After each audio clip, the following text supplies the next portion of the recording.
নমস্কার। আমার কলম ৮৫ থেকে আজকের লেখা ব্যর্থতা। ব্যর্থতা যখন বাড়ায় বিদ্বেষ, ঢাকতে ব্যস্ত নিজের ভেষ। ধৈর্যকে যখন হয় না সহ্য, জীবন হয় নিমেষে শেষ। মিল আর অমিলের মধ্যে বোঝাপড়ায় যখন সংযত হয় না মন, নিজের প্রতি বিশ্বাসকে যখন হারিয়ে ফেলে, ব্যর্থতা এসে বাঁধে ঘর। বেঁচে থাকতে হলে যে কিছু করতে হবে, সেটা ভুলে যায় মানুষজন।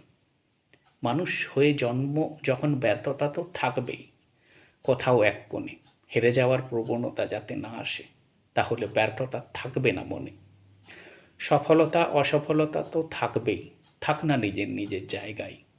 জীবনটা সবার ভীষণ দামি, কিছু না পাওয়ার অজুহাতের জন্য যেন জীবন শেষ না হয়ে যায়।